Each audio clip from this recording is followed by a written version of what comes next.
Welcome to Food Farm Talk on CFRU 93.3 FM in Guelph, Ontario, Canada, and on podcast on all the major platforms Apple, Google, Spotify, and many others.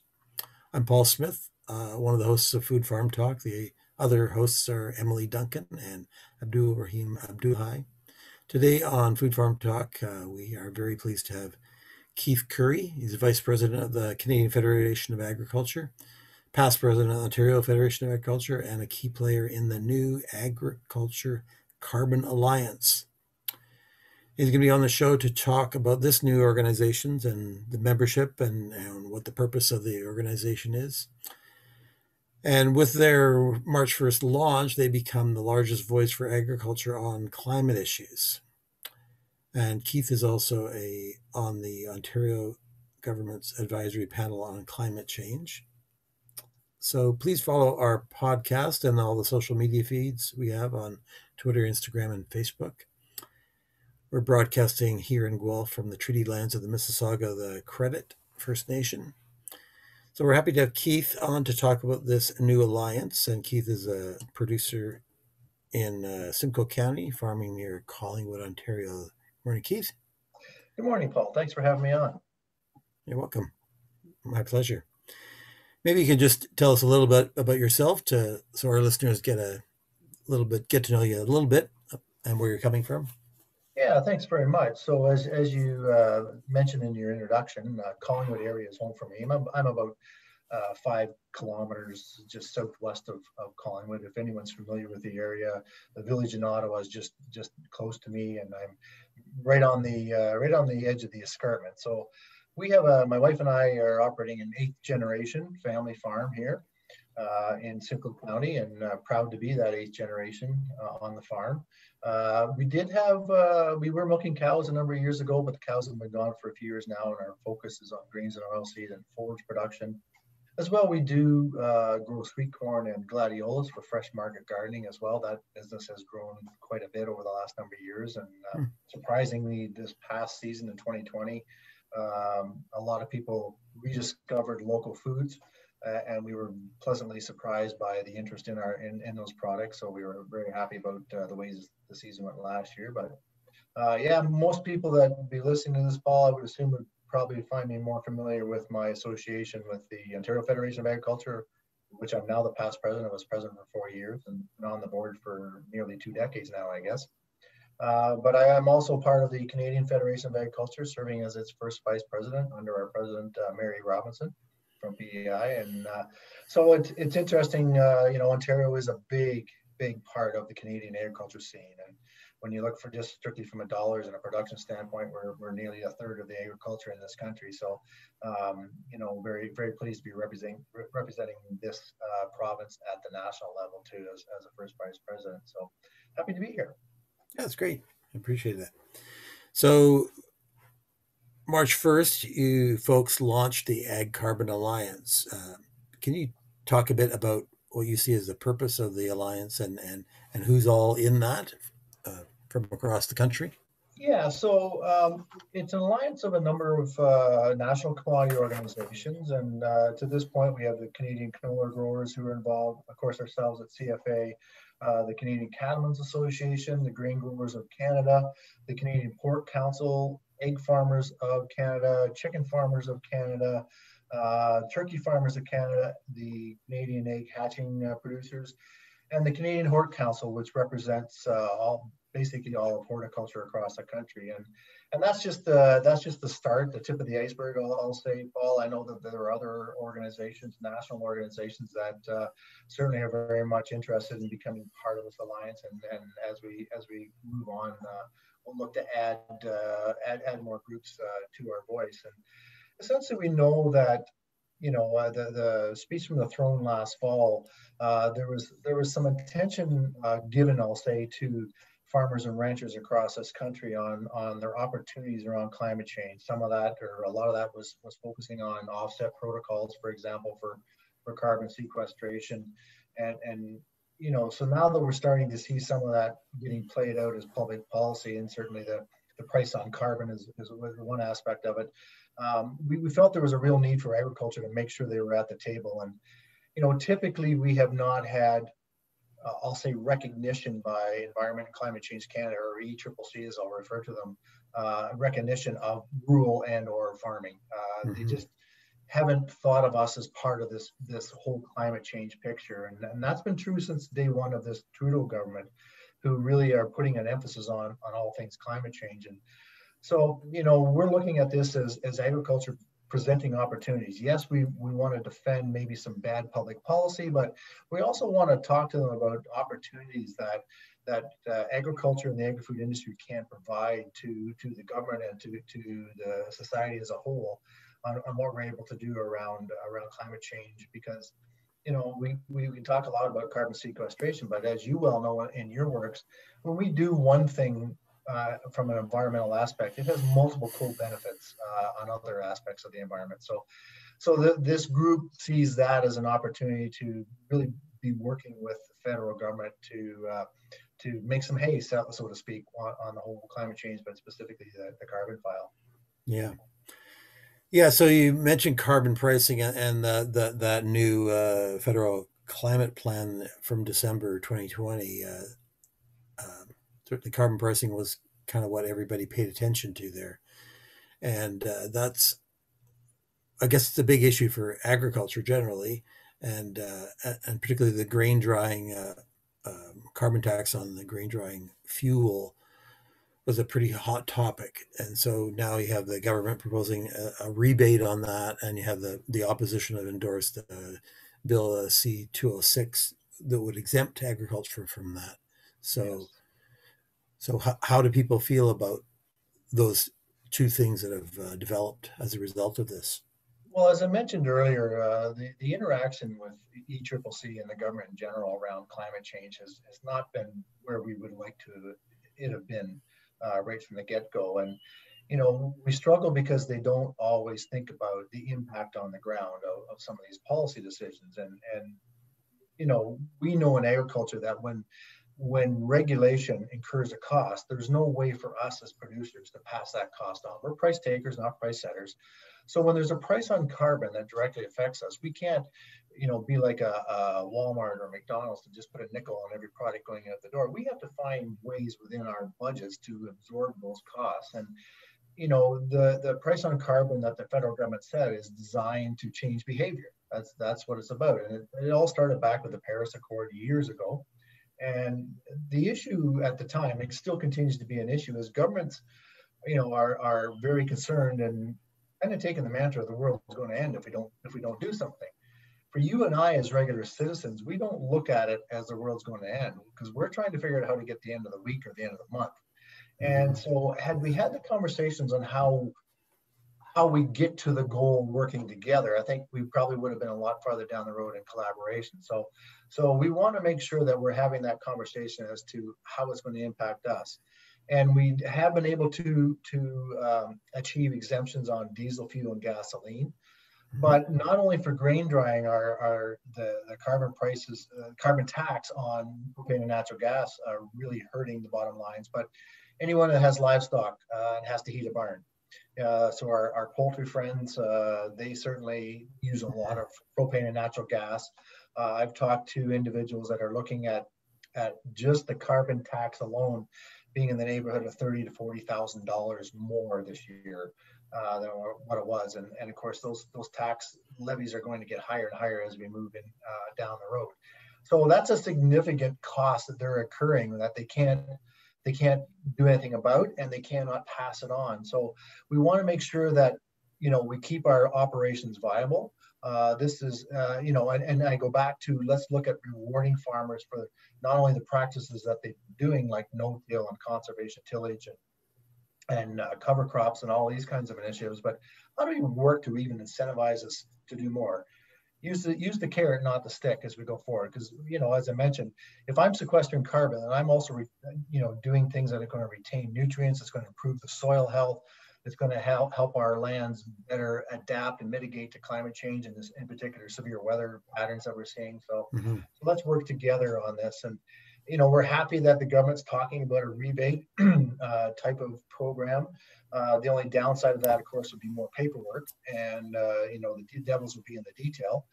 and or potentially the Bill C-206, the private members bill that has got second reading last week.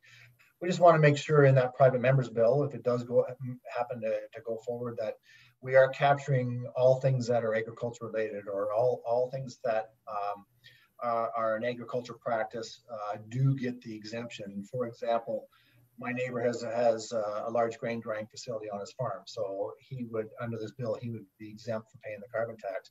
But if I take my grain to a commercial elevator, is that elevator going to be exempt as well, because they're performing an agriculture service, but it's not necessarily on a farm? So we would just want to make sure things like that are covered, so that the farmers aren't at a disadvantage one between the other. And I think we'll get there either way. However we do it, I think we'll be happy to see it, and we're going to continue to work with all the parties, whether it's conservatives on the private member bill, or whether it's the government on some kind of exemption or rebate. Yeah. We're happy to have that conversation. Yeah, it's really important to get the details right, because the devil in the details can really, destroy initiatives that are mean well but don't deliver. Exactly. And along that line, you mentioned offsets, and that's one of the focuses of the alliance. And Madame Bibeau also announced that there will be an enhanced soil carbon protocol that would be developed as well.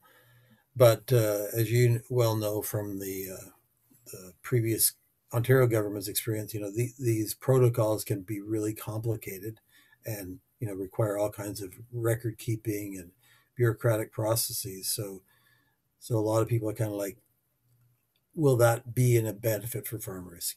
And so do you see a way that this could, offsets could actually be useful for farmers if they're designed right? Yeah, I mean, I'm going to probably approach it more from the agriculture industry as a whole being benefited by this. The reality is, I don't think we're going to look at anyone making mortgage payments out of any income that they may receive from carbon credits. However, as part of a bigger aggregated group, certainly there'll be some opportunities for farmers to participate and in that. And there's already some prime examples in the province of Alberta who have been doing this for a number of years, probably 15 years now or close to it. And they've created, I'll say, carbon pools or carbon aggregated organizations where different farmers get involved. Even in the cattle and the ranching industry, there's some carbon offsetting that's loosely been done. So I think there is opportunities. As I mentioned, the benefit is not only going to be through any potential revenue streams you see, but also through environmental benefits that we as farmers will receive from the land, but also that society will receive as well. So I think that's where we need to dive a little deeper into how these offsets will play into that. Mm-hmm. Yeah, it kind of leads to back to the climate plan of December, and it had a lot of funding commitments towards agriculture and lots of other areas, of course, too. But they didn't have a lot of details on how these things are work, and I assume that's kind of where the alliance is going to get engaged with ECCC, as you call it. So there's a bunch of money allocated for things like clean ag tech and the agri-environmental strategy, they called it, and nature-based solutions, as they call them, including farmland management, and then a lot of money for tree planting over a long period of time. And so I would think, and you can tell me what, is that kind of file that you'd see the alliance getting involved directly with officials at Environment Climate Change Canada? Yes, absolutely. And when you look at these different initiatives, I mean, when you're talking about on farm, they kind of all go hand in hand, because we are, as advanced technologically as any industry is. Our AI and technological advancements continue to amaze me. And as we go forward, clean tech is going to be built into that clean technology, or those technology advancements that we have on farm. So how do we, I mean, the premise around everything that we do, Paul, still has to really boil down to three principles. It has to be practical, it has to be implementable on the ground, and it also has to be economical. It doesn't matter how practical and implementable it is if I can't afford it. And so we need to make sure that what's going on, looks at those three things, because that way then the fighting doesn't happen. You get buy-in on the ground. And farmers want to do the right thing. They always have tried to do the right thing with the knowledge they have at any given day, and we will continue to do that. So as we evolve these technologies, and I'm looking at fossil fuel reduction as an initiative that's going on worldwide, including here in Canada. And the reality for us on the farm is reducing our emissions or reducing our fossil fuel use is kind of tough. I mean, when it comes to heating buildings, it takes what it takes, unless we find clean technology that becomes more efficient in that fuel use. It's the same thing with our productivity out in the fields itself. We are not going to really gain anything from using less fossil fuels, with the exception of maybe advancements with the autonomous vehicles, because they don't need cabs, for example, that run an air conditioner when it's hot and we're running all day, and those air conditioners on our vehicles force them to use more fuel. So, potentially there's opportunity there. We're a long way away from electric vehicles on farm, simply because the size of the horsepower we have and the energy requirements out of the batteries, and we need to run all day lots of times, and can we recharge fast enough? It's not to say we're not going to get there. Certainly that work's going on, but we're a long way away from the electric vehicle revolution on farm. And part of that also is a cost. I have millions of dollars literally invested in machinery on my farm, as do everybody else. The expectation of me just to flip everything over to electric because it's the right thing to do is fine, but who's going to pay for it? So it's going to take some time. So how do we use the technological advancements that we can to reduce the fuels? Certainly more drone use for things like spraying and scouting are going to be become mainstream if they haven't already. Robotics, electric robotics for weed control and that kind of stuff will certainly continue to grow. And as we get better connectivity throughout the country over the next decade, that's certainly going to help with a lot of this technological advancements too. So I think we're working with the government. Nothing's off the table. Show us what's available to help us move this whole carbon conversation forward, this climate change conversation forward. And we keep saying, if you invest in us, we'll repay you back, because outside of forestry, who sequesters more carbon than farmers do, than agriculture does. So invest in that and help us to help you. And it is starting to resonate. Of course, the issue that we're going to run into constantly that will never change is governments come and governments go, and philosophies change on certain things. But once you start a ship down the river, if it's big enough, it's pretty hard to turn around. So we'll just have to continue to work with this government and make sure that farmers are part of that conversation. Yeah, and you'll be busy working on all these files that they've created. It's going to be quite labor intensive. Well, if you look, Paul, the super clusters that were announced a few years ago, I mean, of course, agriculture focuses on the protein cluster that's in Saskatchewan, which is important for us. But agriculture needs to be a part of things like the science and innovation cluster, the energy cluster, the manufacturing cluster, because that's where we can tie in all the other things that we do outside of simple protein, growing proteins, whether it's livestock or crops. And those science and innovation is where this clean technology stuff is going to come from. And the manufacturing is how we're going to get it done cost effectively, and the energy part of it is just what it says, it's energy. So there's a lot of opportunities for us to engage the government on research and development that's outside of what we think of the traditional agriculture streams. Yeah, indeed. Now, one of the things that surprised, I guess, some people was the emphasis on nitrogen fertilizer use and the proposal to reduce by 30% over X number of years from where we're at now, because of the nitrous oxide emissions that from that, and the industry, Fertilizer Canada, kind of worked with the government to put this in there. In fact, that's what I hear anyway, and so. And there's a commitment to work with producers and the industry to do this. But this would seem like a pretty ambitious, and there's a little bit of work done on this in Alberta, as you were referring to as well. But how do you see that path forward working out? Well, it all comes down to how the program itself rolls out. Certainly, not only the nitrous oxide issue, but also the fact that nitrogen is made with using natural gas. So, Hmm. that could lead to greater fossil fuel reduction as well. Even though natural gas is a much lower carbon than other fossil fuels, certainly the use of it to make nitrogen is a factor. You mentioned Fertilizer Canada, and certainly people in Ontario will be very familiar with the 4R program, which personally I've been involved in right from day one of that. I want to say, Paul, it's probably at least a decade ago I got engaged with Fertilizer Canada and Clyde Graham in particular on this initiative that they were dreaming up called 4Rs, right rate, right time, right place, right source. Hmm. And it's a great initiative, and it's taken off here in Ontario as it has in other parts of the country. And they see that program as a way to achieve that 30% reduction. Now, when you look at high energy required crops like corn or some cereals, it might, there may be a struggle to maintain the optimum yield performance out of these crops while reducing nitrogen.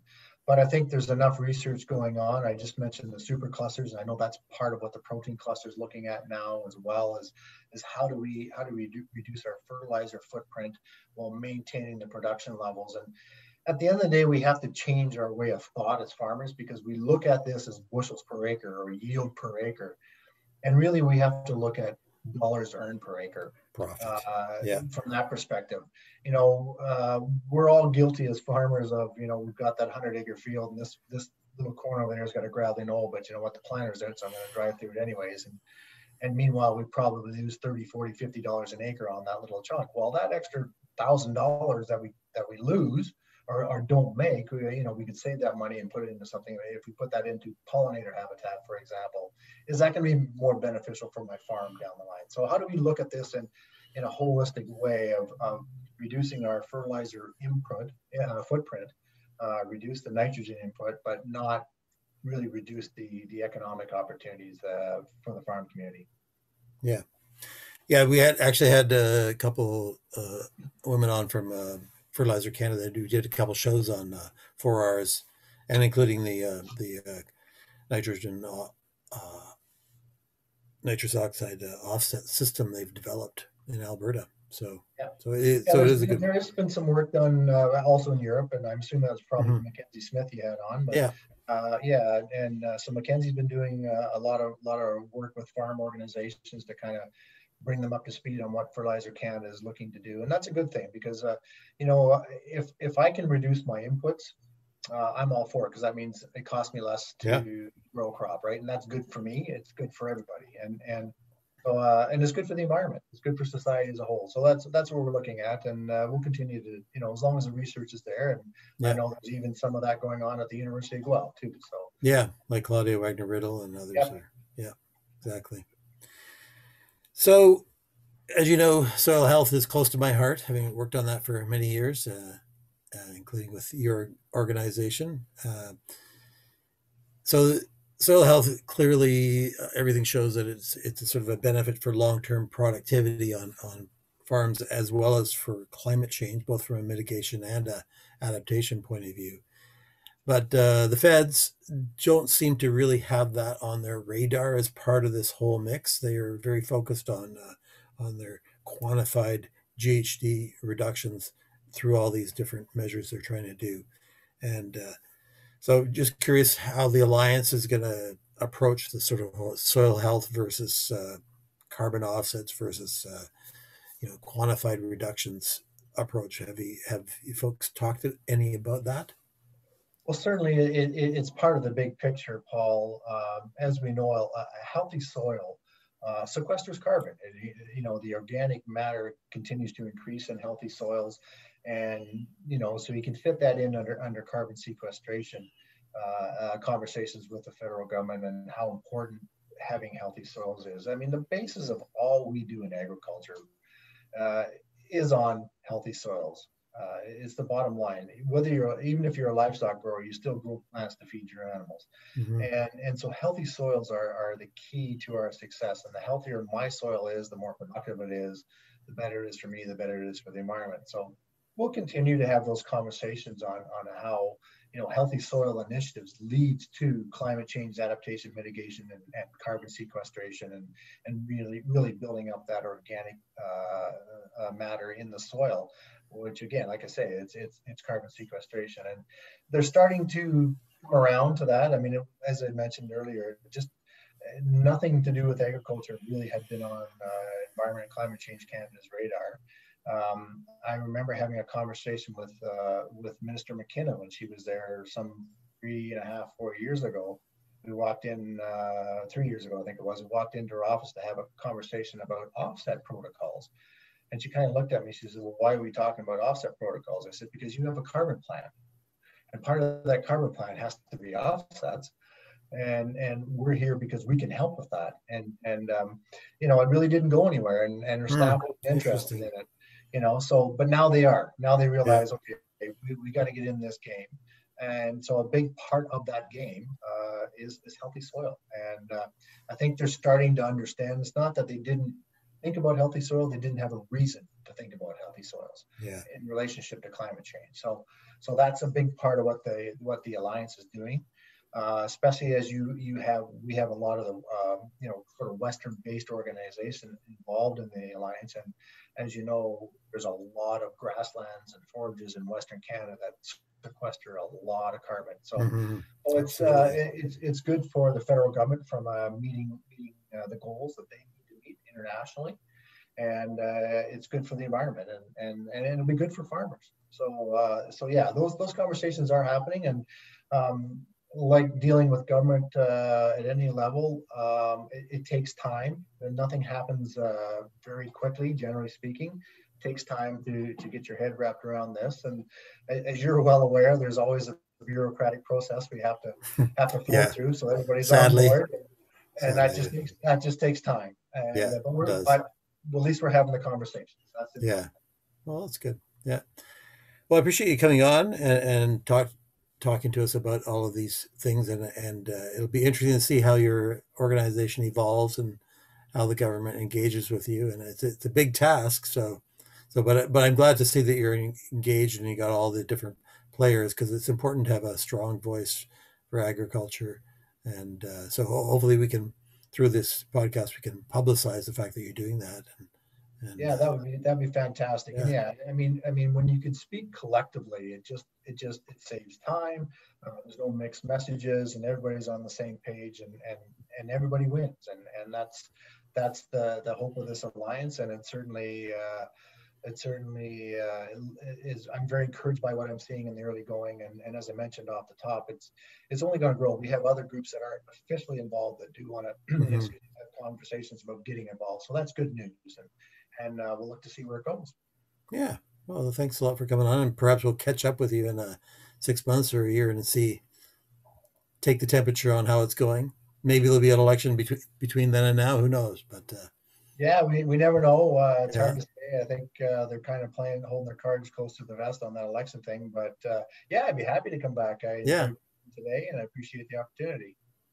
Okay, that's great. Thanks, Keith. Thank you.